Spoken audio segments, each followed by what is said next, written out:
Well, good day to everybody. It is my distinct privilege to be able to give this Cardinal O'Connor lecture and to address so many of you who've been fighting long and hard in the pro-life cause. God bless you for that, and thanks for giving me the honor of addressing you today. I had the privilege of meeting Cardinal O'Connor once.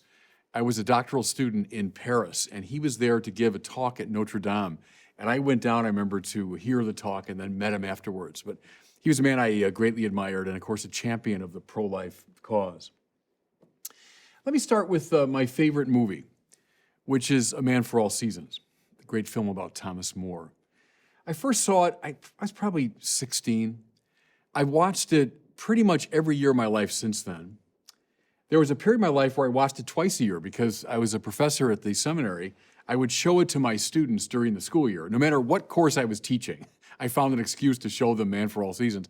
And then during the summer, around the Feast of Thomas More, I would show it to my faculty colleagues in my room. So it's a film I know very well. I can cite large swaths of it by memory.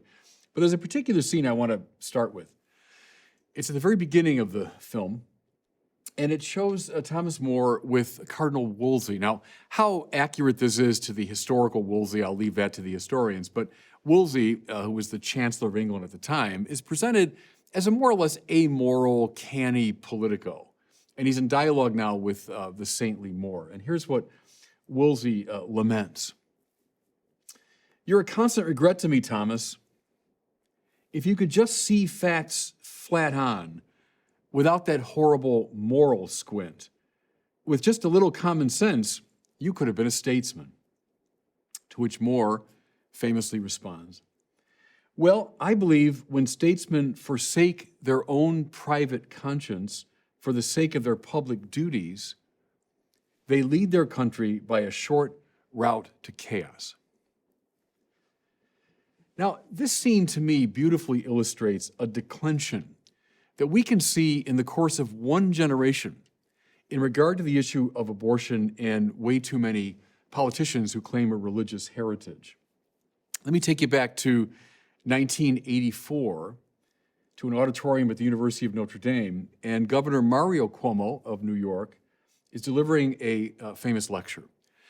When you read this lecture, it's lengthy, it's intellectually substantive, and Cuomo, I think, credibly presents himself as a faithful Catholic, convinced in conscience that abortion is morally outrageous. But then he makes this distinction, which has been exploited by politicians ever since. Namely, that though he was personally opposed in conscience to abortion, he would take no action publicly to limit it or abolish it because he represented not just his fellow Catholics, but represented a wide variety of constituents who don't hold that view. So privately opposed, but publicly open to it. Now, the distinction is a silly one. It's illogical, and that can be shown very simply by substituting, let's say, the two other great moral issues that have bedeviled and beguiled the minds of Americans over the past 200 years. I'm personally opposed to slavery. I think slavery is a moral outrage. My religious convictions tell me that. But I'll take no action to abolish it or even to limit it. I'm personally opposed, but publicly I'm permissive of it. Or go 100 years forward. Personally, I think Jim Crow laws are morally repugnant. I think segregation in the American South is a moral outrage.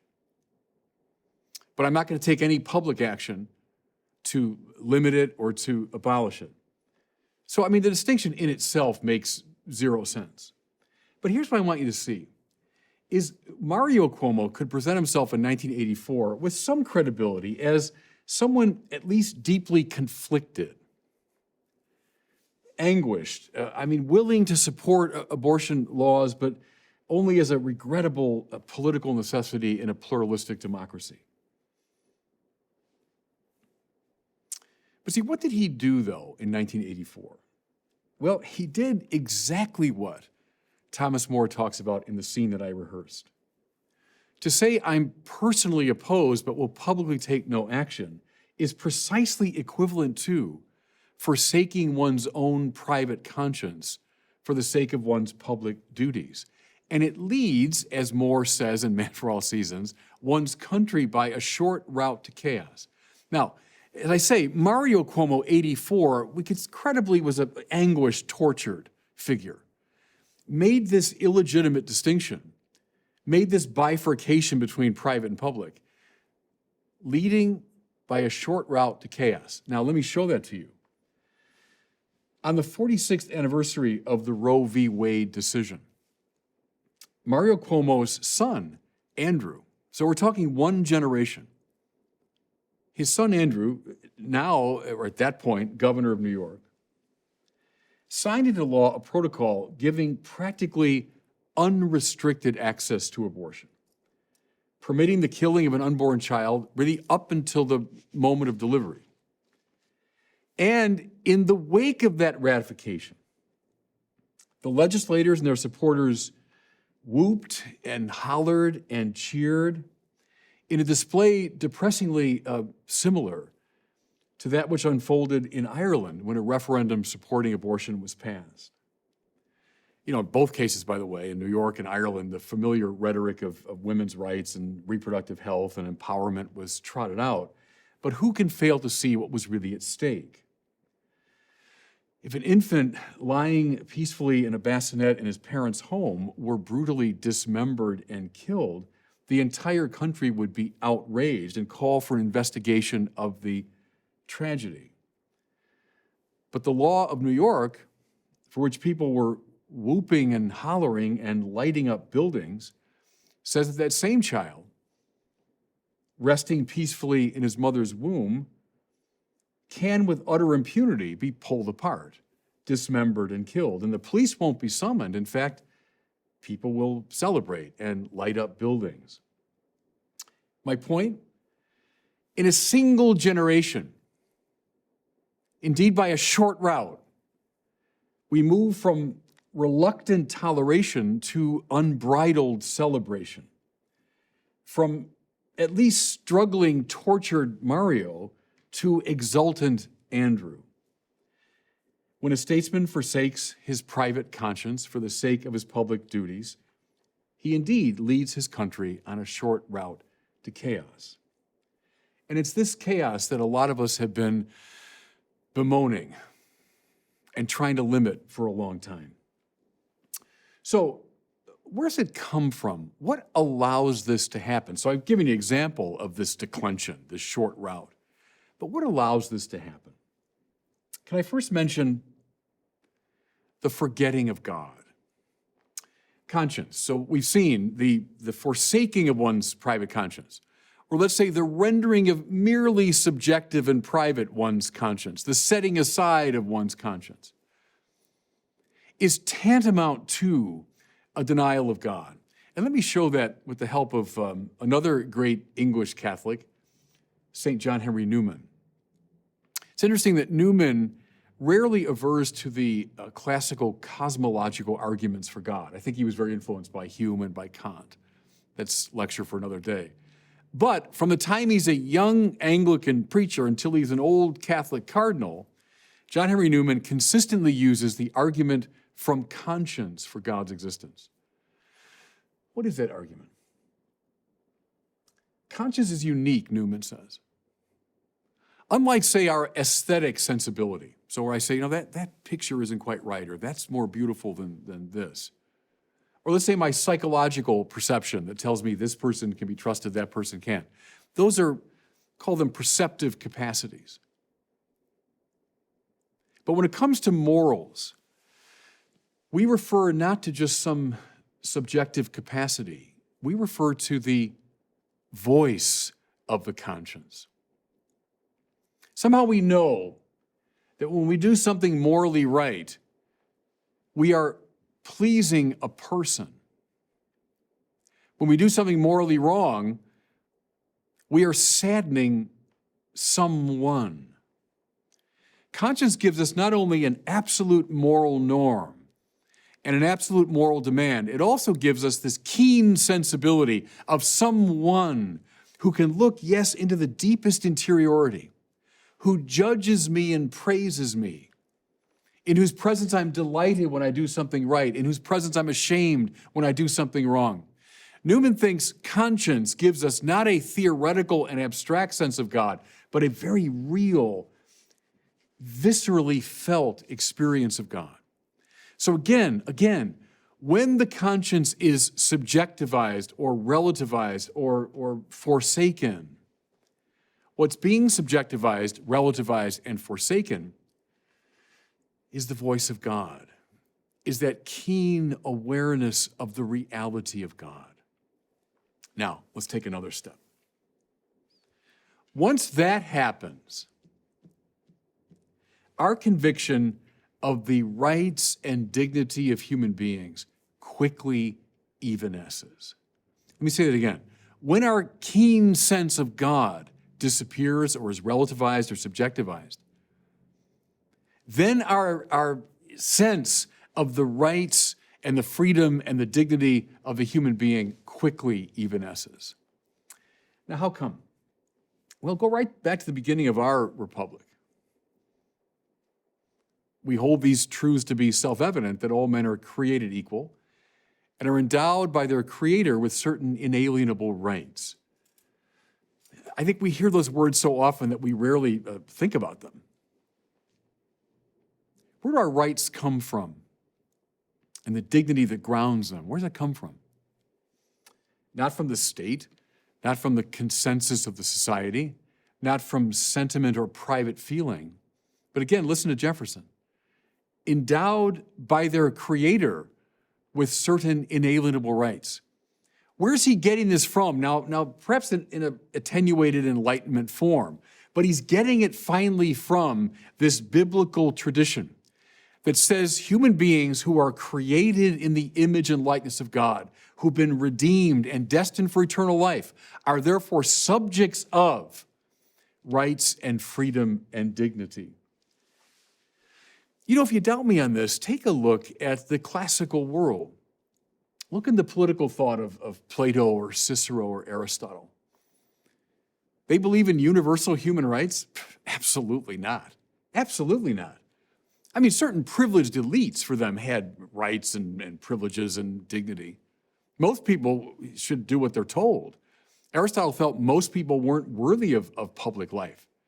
Some people he felt were just by nature slaves. They should serve the cultural elite. Plato felt that at the highest levels of society, perhaps you might talk about rights or dignity. But everybody? Absolutely not. Now, come forward to relatively modern times. You also find in the totalitarianisms of the last century, who explicitly deny the existence of God, the same thing, the same disappearance of a sense of the universality of human rights and freedom and dignity. Again, look at Soviet Russia, look at Hitler's Germany, look at Mao's China, look at Pol Pot's Cambodia, on and on. Where's the sense of human rights and dignity? Where does that come from? It comes from a keen sense of the existence of God.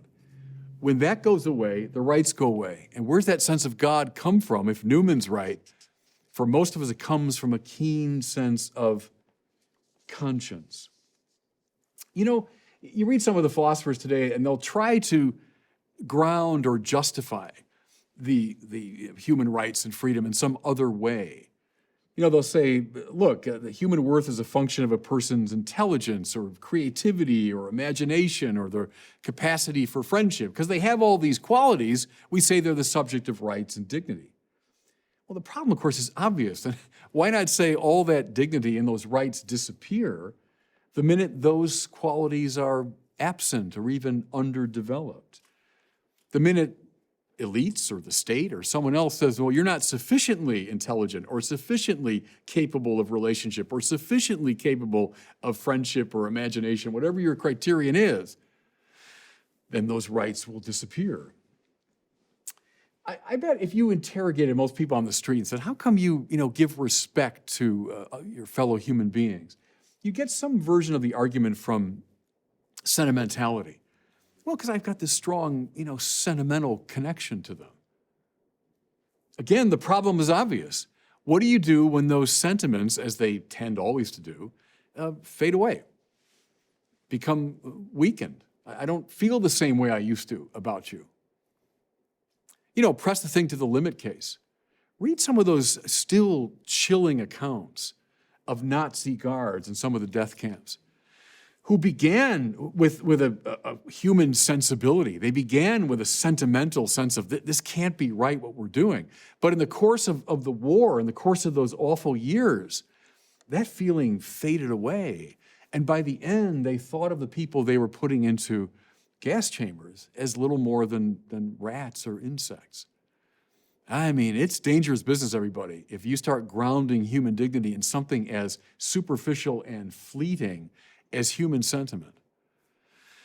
Again, my point here is, when we lose a sense of God, and that sense coming very often from a keenly felt conscience, when we lose that, we're in danger of losing our sense of human rights and freedom and dignity.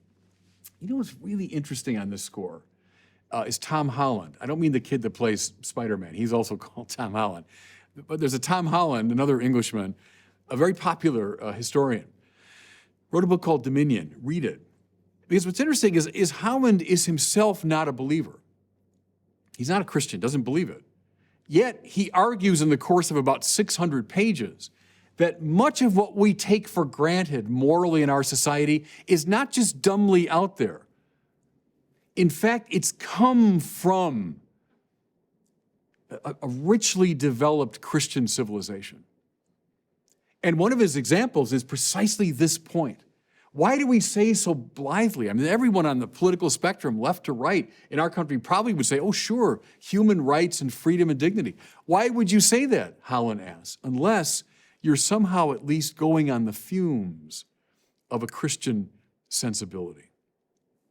The keen sense of God, necessary for our sense of rights and dignity. Here's a second consideration now of how this has happened, how we can get to the point where the killing of a child about to be born is the subject of celebration. It's related to my first point. But here I'd say the attenuation of a sense of objective moral value. One of the great contributions made by one of the most important Catholic philosophers of the last century, I'm talking about Dietrich von Hildebrand, it's his distinction between what he calls the merely subjectively satisfying and the objectively valuable. It's a very interesting distinction, important one, between the merely subjectively satisfying and the objectively valuable. Now, what does he mean? Well, there are a lot of things that I find subjectively satisfying. I like them. They appeal to my taste or to my subjectivity. I use the example of spaghetti and meatballs is my favorite dinner. I've got the palate of like an 8-year-old child, you know. So I find that subjectively satisfying. It would never occur to me in a million years to become an evangelist on behalf of spaghetti, to convince you that you've got to like the same thing I like. No, it's subjectively satisfying. It's like a hobby or a private interest of mine, a private taste of mine. However, von Hildebrand insists, over and against these things, there's the realm of the objectively valuable. Now, what's that? Not something that I happen to find privately satisfying. Not something that just sort of fits into my subjectivity as a comfortable, piece of furniture. Rather, it's some good in the intellectual order, or in the aesthetic order, or in the moral order, that so invades me, so arrests and compels me, that I change in relation to it.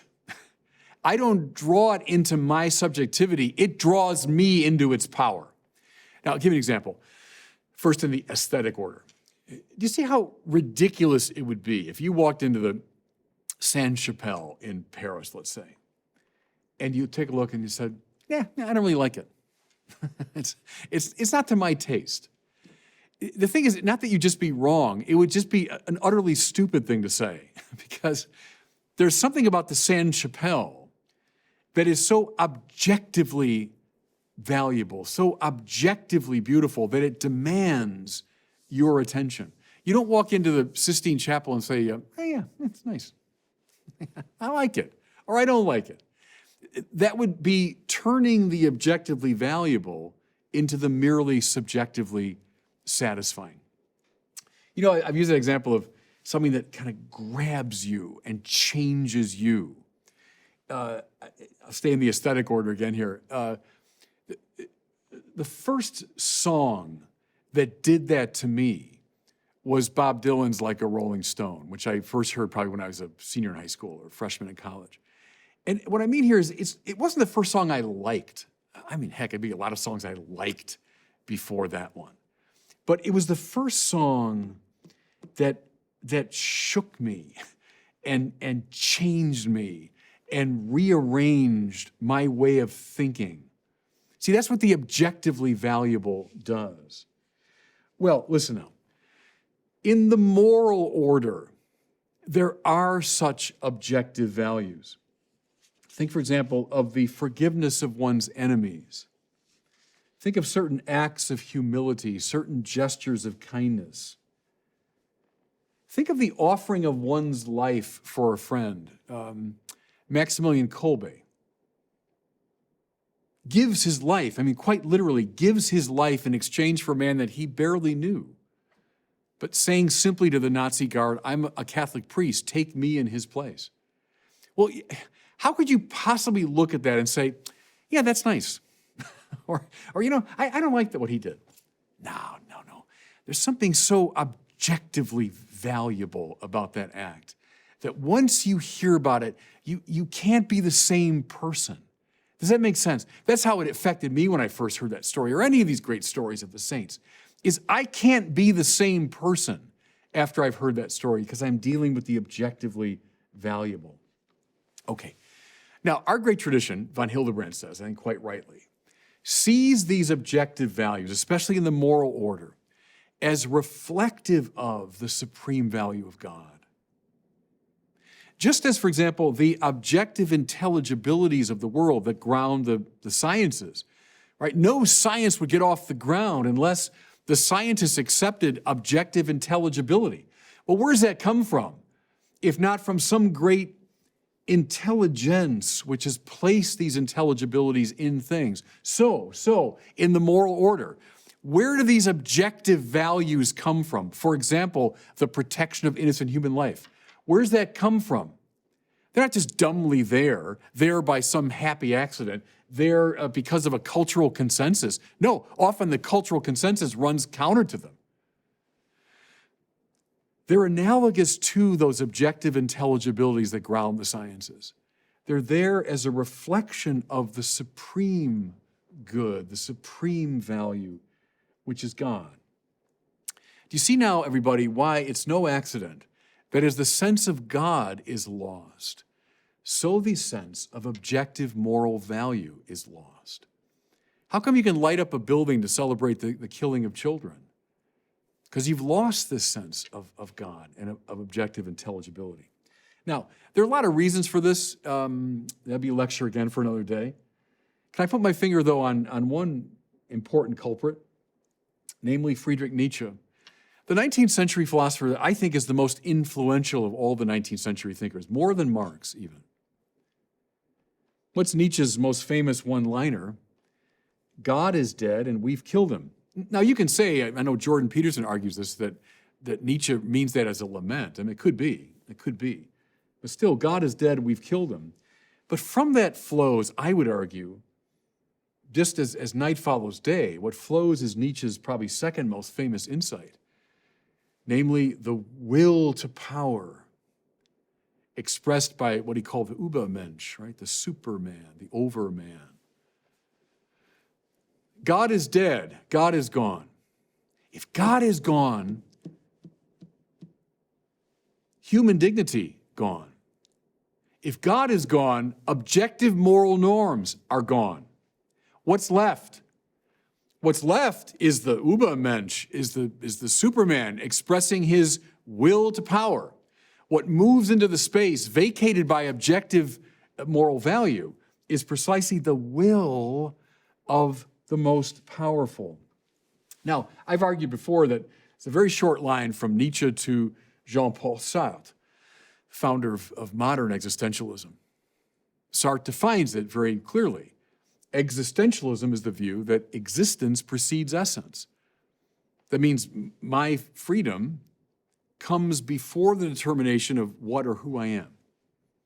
There's no, mind you, objective normativity. There's my freedom, which then invents its own normativity. Nietzsche to Sartre, it's a very short move. Very short step from Sartre to Michel Foucault, I would argue the most influential of the contemporary philosophers today. Look around the culture at this very moment. You'll find Foucault's influence everywhere. What does he say? Well, what look like claims of objective intelligibility and moral normativity really aren't objective at all. They're rather expressions of powerful people trying to maintain themselves in power. Does that sound familiar? It should. Everyone and his brother says it today. Any claim to objective normativity is a disguised power move. Now, everybody, lest these things seem like, abstract philosophical musings, this line from Nietzsche to Sartre to Foucault, I think is the default position of almost every teenager in the West. I do a lot of work online and evangelization and hear from especially younger people all the time. What do I hear? Maybe not in the technical language of Nietzsche, Sartre, and Foucault, but by God, I hear these ideas all the time. Who are you to tell me what to do? I decide the meaning of my life. I decide the definition of who I am. I decide my own moral norms. Don't you impose your power trip on me. See, what you hear again and again from teenagers is the assertion of the Übermensch inserting him or herself into the void opened up by the disappearance of objective moral normativity. That's one reason why we can take that step to the celebration of a universal access to abortion. Can I give you a really concrete example of this to ground some of this high philosophical language? I want to take you back to the Correspondence Dinner, this famous yearly dinner. This one was in Washington in 2018. And the speaker was Michelle Wolf, and they tell me she's a comedian. And she regaled this black tie and sequin-gowned audience with her jokes, all of which were either in extremely bad taste or wildly offensive. Now, that in itself maybe isn't too surprising. That's in most comedy clubs or TV shows today with comedians. But she crossed over into the territory of, I think, the morally appalling when she indulged in this little bit of witticism, and the subject of it was, at the time, Vice President Pence. Here's Michelle Wolf. He thinks abortion is murder, which, first of all, don't knock until you tried it. And when you do try it, really knock it, You got to knock that baby out of there. Well, you're just at a loss for words. Even the very left-leaning crowd she was talking to that night, even some of them groaned at that little remark. It might be helpful to remind ourselves what she's referencing when she says you got to knock it out of there, but is the dismemberment and vivisection of a child. As we've seen in light of the New York law, even up to the moment of birth. Now, I realize a lot of this has been enshrined in American law for a long time. But here's what I want you to see, everybody, in light of the reflections on Nietzsche and the will to power. Is this comment was being shared with people at the top of the food chain in our society. Do you know what I mean? Politicians, judges, writers, broadcasters, government officials, the people in the room that night in their tuxedos and gowns and so on, were the most powerful people in the society. And while the killing of children was being joked about, and may I say, disproportionately, children of the poor,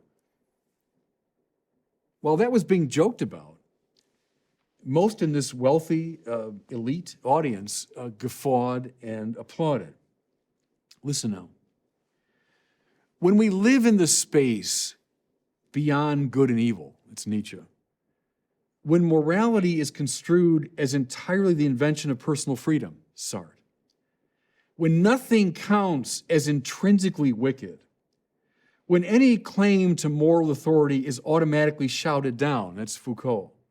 In other words, when we live in the world that Nietzsche made possible, then the will of the most powerful necessarily holds sway.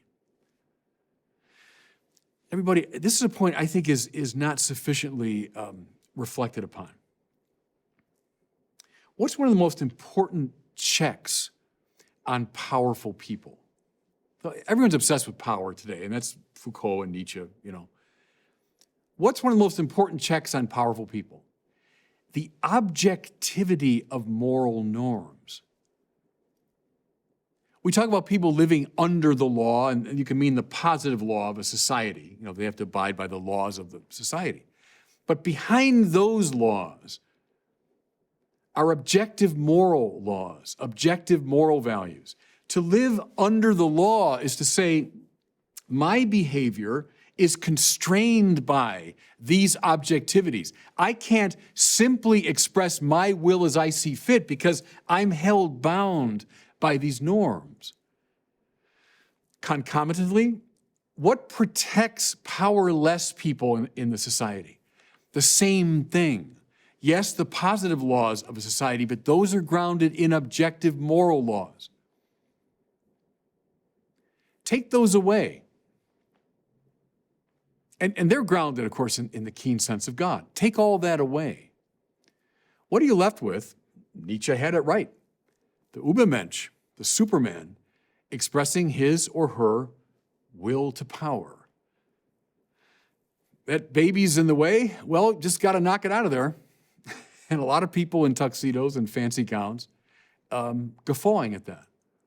Well, it's what happens when pure power holds sway in a society.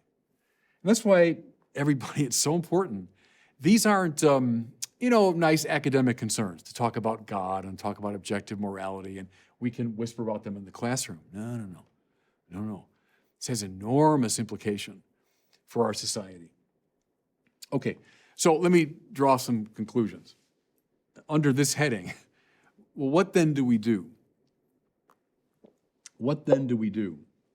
Well, we do everything that we possibly can. As I mentioned, I'm a devotee of John Henry Newman, and Newman felt that we assent to truths rarely on the basis of argument alone. He called that formal inference, when you construct a syllogism, premise, minor premise, conclusion. Yeah, we do that, and sometimes those are so compelling that we say, yeah, I have to agree to that. But Newman felt that we rarely agree to truth simply on the basis of argument, but rather on a whole congeries of other influences, of hunches and intuitions and experiences and witnesses and so on. And so everything we can to oppose abortion. Let's begin. We argue to be sure. So argument has a role to play. Can I urge everyone listening to me, especially young people who are passionate about the pro-life issue, get into academe. Get doctorates, get advanced degrees, try to land a job at a college or university. Start publishing and writing and speaking. Learn the great natural law tradition of morality. So I started with von Hildebrand, but from Thomas Aquinas to Elizabeth Anscombe. Learn that tradition. I mean, we've handed the academic culture to the Nietzscheans way too much. We need to get in there. So argue, write. Hey, can I quote Bob Dylan again? Come writers and critics who prophesize with your pen, keep your eyes wide, the chance won't come again. This is a moment, everybody. It's a chance. Take it. But more than argument, use the visual arts. Are there filmmakers and artists and so on listening to me? Look at the power of a film like Unplanned, which so vividly showed what happens in an abortion. Many have commented on the power of ultrasounds. and the difference that's made to so many because they could see the child. Do you remember in the film Juno, about a young woman becomes pregnant, she considers an abortion, she's going into the abortion clinic, and there's one of her classmates outside protesting, and she's, sharing slogans and so on. But as the young woman walks past her to go in, the protester shouts at the last minute, "Your baby has fingernails." And then beautifully in the film, I think, as she sits down in the waiting room, the camera comes in on people drumming their fingernails and polishing their fingernails. And that led her out of that clinic, and she had the baby. Now, my point there, it's very Newman-esque. It wasn't an argument so much. It was a visceral representation. Filmmakers, artists, you got a role to play. Get involved with the medical profession. Again, especially young people thinking about a career. If we have sufficient number of doctors, nurses, technicians, administrators who know how horrific abortion is, what a moral outrage it is, we can start getting in the way of the cultural consensus. And yes, indeed, get involved in politics at all levels, local, national. March, vote, complain, write, protest, run for office. Where's the army of pro-life politicians? I mean Democrat and Republican. I mean across the spectrum. Where are they? Why has the pro-choice been allowed to become a political orthodoxy on the left? How did that happen? It wasn't always true. I'm old enough to remember when it wasn't true, even on the left. Challenge, especially Catholic politicians, to make, heck, even the slightest concession on this matter. I've tried that. Bob Dylan, again, from the same song. It's called The Times They Are A-Changin'. Come, senators, congressmen, please heed the call. Don't stand in the doorway. Don't block up the hall, for he that gets hurt will be he who is stalled. There's a battle outside raging. It'll shake your windows and rattle your walls. Then the closing line, for the times they are a-changin'. I don't know about you, but I think we are living at a pivotal moment. I've been at this for a long time and watched from, Roe v. Wade all these years when it seemed like just a wild impossibility that we could ever overturn Roe v. Wade. We're at this moment now where it's a lively possibility. Well, I think for, all of you, all of us who've been involved in this pro-life struggle for a long time, this is a moment. We fought long and hard. There's still probably a long road ahead of us. But what a privilege, what an opportunity to live at this moment when the times perhaps are a-changin'. Thanks, everybody, for listening, and God bless you in your work.